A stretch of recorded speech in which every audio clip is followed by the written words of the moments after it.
Welcome back students. तो group D की परीक्षा चालू है और इस समय सभी शिफ्ट के जो क्वेश्चंस हैं उस शिफ्ट के क्वेश्चंस को देखने के बाद बिल्कुल साफ तौर पर पता चल रहा है कि जो साइंस के क्वेश्चन हैं काफ़ी अच्छे अच्छे क्वेश्चंस पूछे जा रहे हैं और ख़ासकर 9th और 10th सिलेबस के क्वेश्चंस ज़्यादा पूछे जा रहे हैं। तो आज मैं आप लोगों के लिए जो वीडियो लाया हूँ ये दर्पण चैप्टर से है, फिजिक्स का दर्पण चैप्टर है और इसी तरह मैं सभी चैप्टर्स का इम्पोर्टेंट ऑब्जेक्टिव लेकर आ रहा हूं और आप लोग ज़रूर इस वीडियो को देखिए क्योंकि इससे आप लोगों को काफ़ी फ़ायदा होगा और उम्मीद करता हूं कि मैं इससे काफ़ी डिटेल्स में समझा रहा हूं ताकि आप लोगों को पूरी तरह से इसका फ़ायदा हो। चलिए चलते हैं आज के इस सेशन में और सबसे पहला जो हमारा क्वेश्चन है ये आप देख रहे हैं कि समतल दर्पण की फोकस दूरी क्या होती है। देखिए समतल मीन्स प्लेन मिरर होता है। प्लेन मिरर्स में क्या होता है कि इसकी जो फोकस दूरी होती है वो अनंत होती है। गोलीय दर्पण की फोकस दूरी सीमित होती है लेकिन जो समतल दर्पण है उसकी फोकस दूरी हमेशा क्या होगी, अनंत होगी। तो ये चीज़ आप लोग को याद रखना है।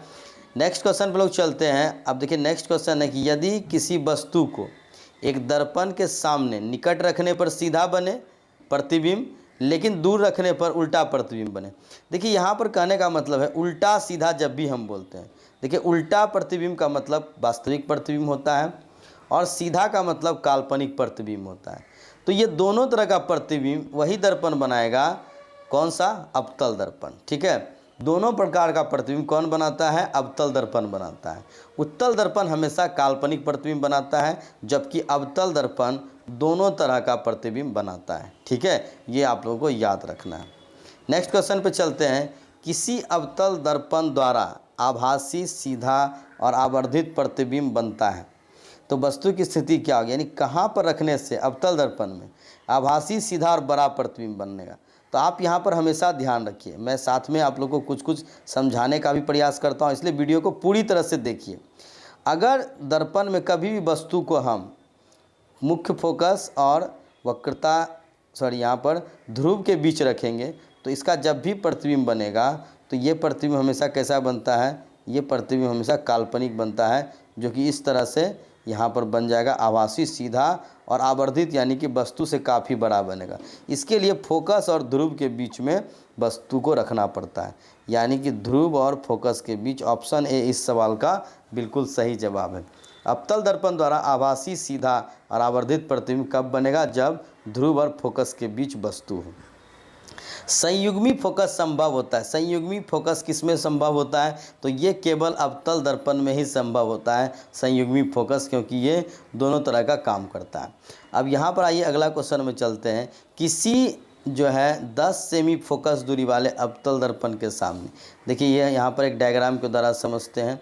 ये इसका फोकस दूरी है, ये वक्रता केंद्र, ये यहाँ पर देखिए 10 सेमी फोकस दूरी है और कहा जा रहा है कि इसके सामने 20 सेमी दूरी पर वस्तु रखी जाती है। तो 20 सेमी पर रखने का मतलब है कि हम इसको कहाँ पर रखेंगे, वक्रता केंद्र पर रखेंगे। ठीक है, 20 सेमी वक्रता केंद्र हो जाएगा क्योंकि जब फोकस दूरी 10 सेमी है तो 20 सेमी कहने का मतलब वक्रता केंद्र। और जब भी हम वक्रता केंद्र पर वस्तु को रखते हैं तो उसका प्रतिबिंब जो होता है वो भी कहाँ बनता है, वो वक्रता केंद्र पर ही बनता है।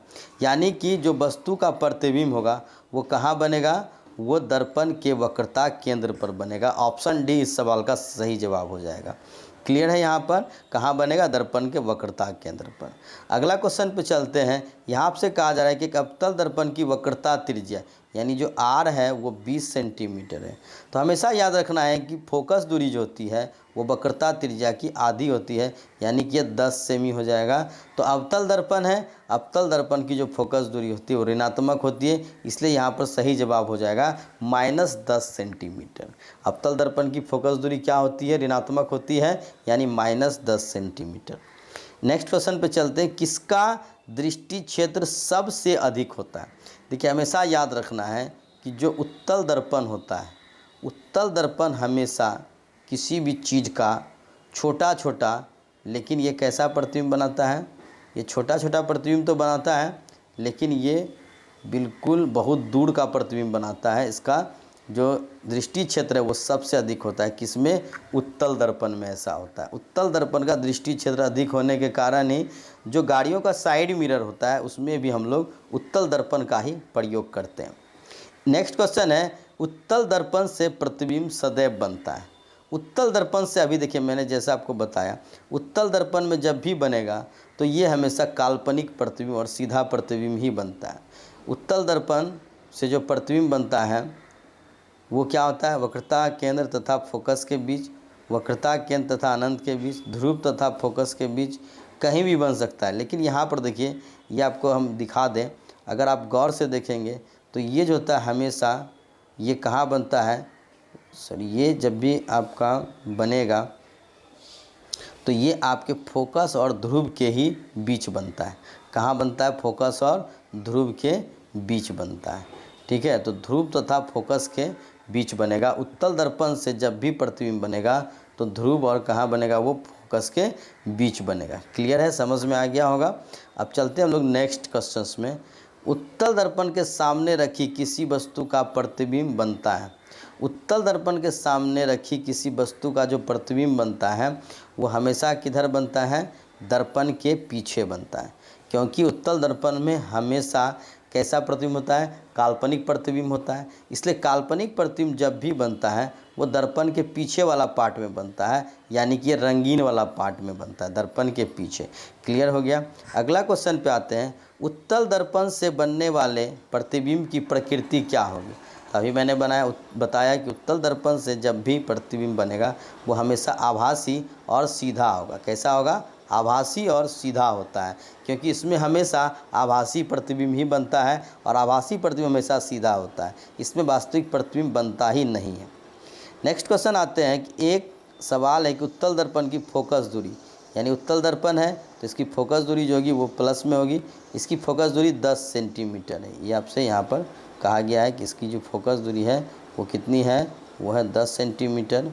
वक्रता त्रिज्या क्या होगी, यानी आर। तो आर जो होती है वो 2f होती है, यानी फोकस दूरी की 2 गुनी 20 सेंटीमीटर। ऑप्शन बी इस सवाल का हो जाएगा बिल्कुल ही सही जवाब। उत्तल दर्पण की जो वक्रता त्रिज्या, किसी भी दर्पण की जो वक्रता त्रिज्या होगी वो फोकस दूरी की 2 गुनी होती है। नेक्स्ट क्वेश्चन है कि यदि आपतन कोण तथा परावर्तन कोण, आपतन कोण यहाँ पर आई हो और परावर्तन कोण आर हो, तब अपवर्तित किरण विचलित होगी। तो अपवर्तित किरण जो विचलित होगी वो कितना डिग्री से विचलित होगी, आई माइनस आर, यानी दोनों कोण के बीच का जो अंतर होगा इतना ही कोण से वो विचलित होती है। यानी कि आपतन कोण और परावर्तन कोण का जो मान होगा तो अपवर्तित किरण यानी कि दर्पण यहाँ पर लेंस से जो भी यहाँ पर परावर्तन कोण है और अपवर्तन कोण होगा, तो अपवर्तित किरण जो होगी वो हमेशा उसकी जो विचलन की दिशा होती है वो किसके बराबर होती है, आई माइनस आर के बराबर होती है। ठीक है, चलिए अगले क्वेश्चन पे चलते हैं। यदि दो माध्यमों के सीमा पृष्ठ पर एक प्रकाश किरण लंबवत आपतित होती है। देखिए, लंबवत आपतित होने का मतलब है, मान के चलिए कोई दर्पण है, अगर लंबवत सीधा कोई अगर यहाँ से प्रकाश की किरण आती है तो अपवर्तन जो होगा, यानी कि जब सीधा आएगा तो बिल्कुल ये सीधा ही चला जाता है।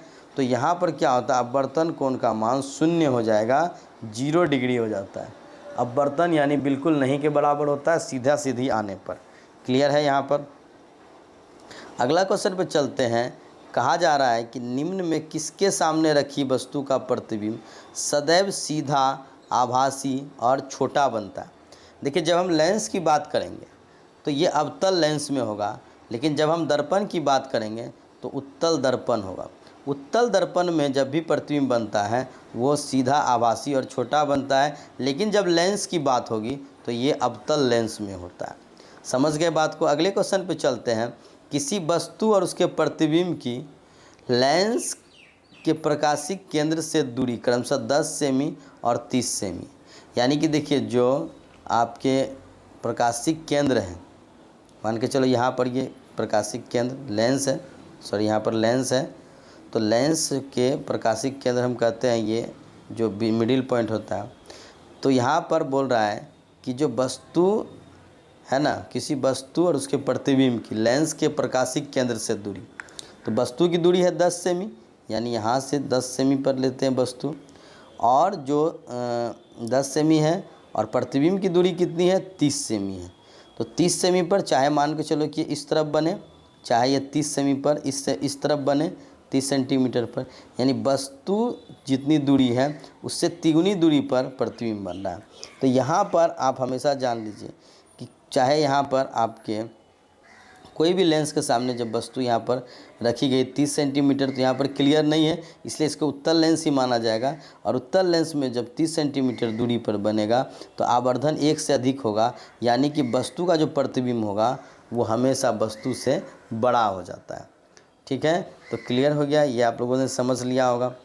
नेक्स्ट क्वेश्चन पे चलते हैं। यदि उत्तल लेंस के सामने 2f पर रखी जाए वस्तु, देखिए 2f पर किसी भी, चाहे आपके लेंस हो या दर्पण हो, जब भी आप 2f पर वस्तु, 2f का मतलब होता है वक्रता केंद्र, 2f का मतलब क्या होता है, वक्रता केंद्र। और जब भी आप वक्रता केंद्र पर वस्तु रखते हैं तो प्रतिबिंब भी वक्रता केंद्र पर ही बनता है, यानी कि 2f पर बनेगा।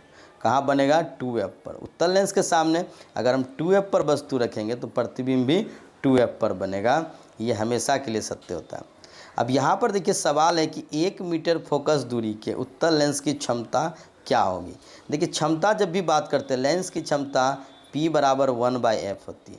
अगर लेंस उत्तल है तो इसकी फोकस दूरी प्लस होगी। तो यहाँ पर देखिए 1 बाई फोकस दूरी 1 मीटर, तो 1/1 मीटर है। ठीक है, तो यहाँ पर जब भी हम लोग फोकस दूरी निकालते हैं तो मीटर में कन्वर्ट करते हैं, तो चूँकि यहाँ 1 मीटर ही है तो 1/1 इक्वल टू 1 डायोप्टर, यानी कि +1 डायोप्टर, क्योंकि उत्तल लेंस है इसलिए 1 मीटर फोकस दूरी वाले उत्तल लेंस की क्षमता +1 डायोप्टर होगी। क्लियर है, आगे चलते हम लोग 18 नंबर पे। यहाँ देखिए क्वेश्चन है कि 50 सेमी फोकस दूरी वाले उत्तल लेंस की क्षमता क्या होगी। देखिए 50 सेंटीमीटर अगर हम लोग बात करते हैं, means half metre, 50 centimetre equal to क्या होता है, हाफ मीटर होता है। तो हाफ मीटर उत्तल लेंस है तो इसका भी जो है आपका फोकस हमेशा प्लस में होगा। P इक्वल टू 1/f, यानी 1/1/2 इक्वल टू 2 + 2 डायोप्टर, यानी 50 सेमी फोकस दूरी का जो उत्तल लेंस होगा उसकी जो क्षमता होगी वो +2 डायोप्टर होगी। क्लियर है यहाँ पर। अगले क्वेश्चन पे चलते हैं। यहाँ आपसे कहा जा रहा है एक लेंस की क्षमता है 5D, यानी पावर जो है वो 5D है, तो फोकस दूरी क्या होगी। तो फोकस दूरी यहाँ पर हो जाएगा 1/p। फोकस दूरी क्या होता है, 1/p, यानी 1/5। तो ये देखिए जब भी फोकस दूरी होगा तो ये मीटर है, अगर इसको सेंटीमीटर में बदल देंगे तो सेंटीमीटर में बदलने के लिए इसको हमें 100 से गुना करना होगा, यानी कि ये 20 सेंटीमीटर के बराबर हो जाएगा। उत्तल लेंस है इसलिए +20 सेंटीमीटर हो जाएगा। समझ में आ गया बात। यहाँ पर अगर क्षमता 5D है तो फोकस दूरी 20 सेंटीमीटर होगी। चलिए यहाँ पर देखते हैं -10 डायोप्टर है, तो -10 डायोप्टर क्षमता है, इसका मतलब ये अवतल लेंस है। यहाँ पर D इसकी पावर जो है वो है -10D। तो फोकस दूरी जो होगा F बराबर 1/p, यानी 1/-10। अब इसे 100 से गुना कर देंगे तो 10 सेंटीमीटर माइनस में हो जाएगा, -10 सेंटीमीटर इसकी फोकस दूरी हो जाएगी, क्योंकि ये दर्पण अवतल है, सॉरी लेंस अवतल है। अगले क्वेश्चन पे आते हैं। निर्वात में प्रकाश की चाल क्या होती है। तो निर्वात में प्रकाश की चाल 3 × 10⁻8 मीटर प्रति सेकेंड होती है। ऑप्शन सी, यहाँ पर थोड़ा सा पावर 3 × 10⁻8 मीटर प्रति सेकेंड याद रखना। अगला सवाल है कि पूर्ण आंतरिक परावर्तन के लिए आवश्यक शर्त क्या होता है। तो हमेशा याद रखना है पूर्ण आंतरिक परावर्तन के लिए प्रकाश की जो किरण है वो सघन माध्यम से विरल माध्यम में जानी चाहिए। कहाँ जानी चाहिए, सघन माध्यम से विरल माध्यम में जानी चाहिए। तो उम्मीद है फ्रेंड्स यहाँ पर आज का जो क्वेश्चन है ये आप लोगों को काफ़ी अच्छा लगा होगा, काफ़ी इंपॉर्टेंट क्वेश्चन है। और अगर हमारा वीडियो पसंद आए तो चैनल को ज़रूर यहाँ पर सब्सक्राइब करें, और चैनल को सब्सक्राइब करके बेल आइकन ज़रूर प्रेस कर लें, ताकि आपको हमारे वीडियो की नोटिफिकेशन बिल्कुल समय के साथ मिलते रहे।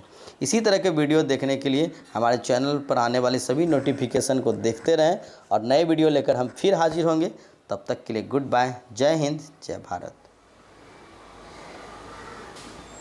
काफ़ी ज़्यादा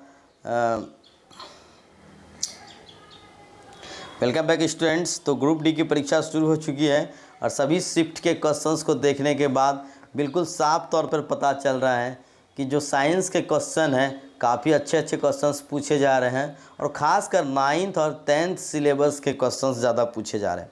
तो आज मैं आप लोगों के लिए जो वीडियो लाया हूँ ये दर्पण चैप्टर से है, फिजिक्स का दर्पण चैप्टर है, और इसी तरह मैं सभी चैप्टर्स का इम्पोर्टेंट ऑब्जेक्टिव लेकर आ रहा हूं और आप लोग ज़रूर इस वीडियो को देखिए, क्योंकि इससे आप लोगों को काफ़ी फ़ायदा होगा। और उम्मीद करता हूं कि मैं इससे काफ़ी डिटेल्स में समझा रहा हूं ताकि आप लोगों को पूरी तरह से इसका फ़ायदा हो।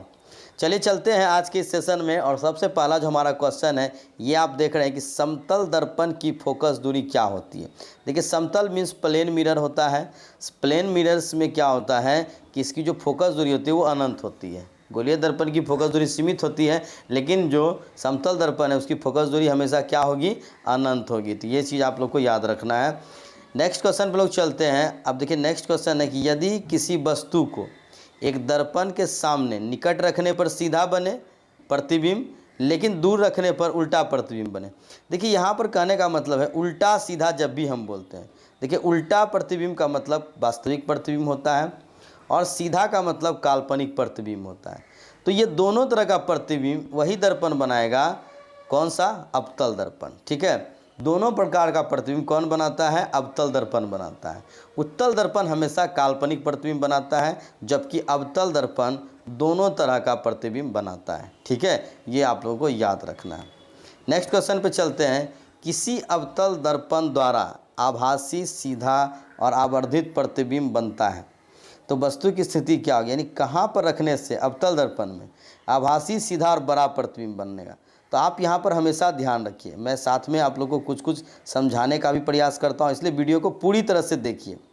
अगर दर्पण में कभी भी वस्तु को हम मुख्य फोकस और वक्रता यहाँ पर ध्रुव के बीच रखेंगे, तो इसका जब भी प्रतिबिंब बनेगा तो ये प्रतिबिंब हमेशा कैसा बनता है, ये प्रतिबिंब हमेशा काल्पनिक बनता है, जो कि इस तरह से यहाँ पर बन जाएगा, आभासी सीधा और आवर्धित, यानी कि वस्तु से काफ़ी बड़ा बनेगा। इसके लिए फोकस और ध्रुव के बीच में वस्तु को रखना पड़ता है, यानी कि ध्रुव और फोकस के बीच। ऑप्शन ए इस सवाल का बिल्कुल सही जवाब है। अवतल दर्पण द्वारा आभासी सीधा और आवर्धित प्रतिबिंब कब बनेगा, जब ध्रुव और फोकस के बीच वस्तु हो। संयुग्मी फोकस संभव होता है। संयुग्मी फोकस किसमें संभव होता है, तो ये केवल अवतल दर्पण में ही संभव होता है संयुग्मी फोकस, क्योंकि ये दोनों तरह का काम करता है। अब यहाँ पर आइए अगला क्वेश्चन में चलते हैं। किसी जो है 10 सेमी फोकस दूरी वाले अवतल दर्पण के सामने, देखिए ये यहाँ पर एक डायग्राम के द्वारा समझते हैं। ये इसका फोकस दूरी है, ये वक्रता केंद्र, ये यहाँ पर देखिए 10 सेमी फोकस दूरी है, और कहा जा रहा है कि इसके सामने 20 सेमी दूरी पर वस्तु रखी जाती। तो 20 सेमी पर रखने का मतलब है कि हम इसको कहाँ पर रखेंगे, वक्रता केंद्र पर रखेंगे। ठीक है, 20 सेमी वक्रता केंद्र हो जाएगा, क्योंकि जब फोकस दूरी 10 सेमी है तो 20 सेमी कहने का मतलब वक्रता केंद्र। और जब भी हम वक्रता केंद्र पर वस्तु को रखते हैं तो उसका प्रतिबिंब जो होता है वो भी कहाँ बनता है, वो वक्रता केंद्र पर ही बनता है। यानी कि जो वस्तु का प्रतिबिंब होगा वो कहाँ बनेगा, वो दर्पण के वक्रता केंद्र पर बनेगा। ऑप्शन डी इस सवाल का सही जवाब हो जाएगा। क्लियर है, यहाँ पर कहाँ बनेगा, दर्पण के वक्रता केंद्र पर। अगला क्वेश्चन पे चलते हैं। यहाँ आपसे कहा जा रहा है कि एक अवतल दर्पण की वक्रता त्रिज्या, यानी जो आर है वो 20 सेंटीमीटर है। तो हमेशा याद रखना है कि फोकस दूरी जो होती है वो वक्रता त्रिज्या की आधी होती है, यानी कि ये 10 सेमी हो जाएगा। तो अवतल दर्पण है, अवतल दर्पण की जो फोकस दूरी होती है वो ऋणात्मक होती है, इसलिए यहाँ पर सही जवाब हो जाएगा -10 सेंटीमीटर। अवतल दर्पण की फोकस दूरी क्या होती है, ऋणात्मक होती है, यानी -10 सेंटीमीटर। नेक्स्ट क्वेश्चन पे चलते हैं। किसका दृष्टि क्षेत्र सबसे अधिक होता है। देखिए, हमेशा याद रखना है कि जो उत्तल दर्पण होता है, उत्तल दर्पण हमेशा किसी भी चीज़ का छोटा छोटा, लेकिन ये कैसा प्रतिबिंब बनाता है, ये छोटा छोटा प्रतिबिंब तो बनाता है, लेकिन ये बिल्कुल बहुत दूर का प्रतिबिंब बनाता है। इसका जो दृष्टि क्षेत्र है वो सबसे अधिक होता है, किसमें, उत्तल दर्पण में ऐसा होता है। उत्तल दर्पण का दृष्टि क्षेत्र अधिक होने के कारण ही जो गाड़ियों का साइड मिरर होता है उसमें भी हम लोग उत्तल दर्पण का ही प्रयोग करते हैं। नेक्स्ट क्वेश्चन है, उत्तल दर्पण से प्रतिबिंब सदैव बनता है। उत्तल दर्पण से, अभी देखिए मैंने जैसा आपको बताया, उत्तल दर्पण में जब भी बनेगा तो ये हमेशा काल्पनिक प्रतिबिंब और सीधा प्रतिबिंब ही बनता है। उत्तल दर्पण से जो प्रतिबिंब बनता है वो क्या होता है, वक्रता केंद्र तथा फोकस के बीच, वक्रता केंद्र तथा अनंत के बीच, ध्रुव तथा फोकस के बीच, कहीं भी बन सकता है। लेकिन यहाँ पर देखिए, ये आपको हम दिखा दें, अगर आप गौर से देखेंगे तो ये जो होता है हमेशा ये कहाँ बनता है, सॉरी ये जब भी आपका बनेगा तो ये आपके फोकस और ध्रुव के ही बीच बनता है। कहाँ बनता है? फोकस और ध्रुव के बीच बनता है। ठीक है, तो ध्रुव तथा फोकस के बीच बनेगा। उत्तल दर्पण से जब भी प्रतिबिंब बनेगा तो ध्रुव और कहाँ बनेगा? वो फोकस के बीच बनेगा। क्लियर है? समझ में आ गया होगा। अब चलते हैं हम लोग नेक्स्ट क्वेश्चंस में। उत्तल दर्पण के सामने रखी किसी वस्तु का प्रतिबिंब बनता है। उत्तल दर्पण के सामने रखी किसी वस्तु का जो प्रतिबिंब बनता है वो हमेशा किधर बनता है? दर्पण के पीछे बनता है, क्योंकि उत्तल दर्पण में हमेशा कैसा प्रतिबिंब होता है? काल्पनिक प्रतिबिंब होता है। इसलिए काल्पनिक प्रतिबिंब जब भी बनता है वो दर्पण के पीछे वाला पार्ट में बनता है, यानी कि ये रंगीन वाला पार्ट में बनता है, दर्पण के पीछे। क्लियर हो गया। अगला क्वेश्चन पे आते हैं। उत्तल दर्पण से बनने वाले प्रतिबिंब की प्रकृति क्या होगी? अभी मैंने बताया कि उत्तल दर्पण से जब भी प्रतिबिंब बनेगा वो हमेशा आभासी और सीधा होगा। कैसा होगा? आभासी और सीधा होता है, क्योंकि इसमें हमेशा आभासी प्रतिबिंब ही बनता है और आभासी प्रतिबिंब हमेशा सीधा होता है। इसमें वास्तविक प्रतिबिंब बनता ही नहीं है। नेक्स्ट क्वेश्चन आते हैं कि एक सवाल है कि उत्तल दर्पण की फोकस दूरी, यानी उत्तल दर्पण है तो इसकी फोकस दूरी जो होगी वो प्लस में होगी। इसकी फोकस दूरी 10 सेंटीमीटर है। ये आपसे यहाँ पर कहा गया है कि इसकी जो फोकस दूरी है वो कितनी है? वो है 10 सेंटीमीटर। वक्रता त्रिज्या क्या होगी? यानी आर। तो आर जो होती है वो 2f होती है, यानी फोकस दूरी की 2 गुनी 20 सेंटीमीटर। ऑप्शन बी इस सवाल का हो जाएगा बिल्कुल ही सही जवाब। उत्तल दर्पण की जो वक्रता त्रिज्या, किसी भी दर्पण की जो वक्रता त्रिज्या होगी वो फोकस दूरी की 2 गुनी होती है। नेक्स्ट क्वेश्चन है कि यदि आपतन कोण तथा परावर्तन कोण, आपतन कोण यहाँ पर आई हो और परावर्तन कोण आर हो, तब अपवर्तित किरण विचलित होगी। तो अपवर्तित किरण जो विचलित होगी वो कितना डिग्री से विचलित होगी? I माइनस आर, यानी दोनों कोण के बीच का जो अंतर होगा इतना ही कोण से वो विचलित होती है। यानी कि आपतन कोण और परावर्तन कोण का जो मान होगा तो अपवर्तित किरण यानी कि दर्पण यहाँ पर लेंस से जो भी यहाँ पर परावर्तन कोण है और अपवर्तन कोण होगा, तो अपवर्तित किरण जो होगी वो हमेशा उसकी जो विचलन की दिशा होती है वो किसके बराबर होती है? I माइनस आर के बराबर होती है। ठीक है, चलिए अगले क्वेश्चन पे चलते हैं। यदि दो माध्यमों के सीमा पृष्ठ पर एक प्रकाश किरण लंबवत आपतित होती है।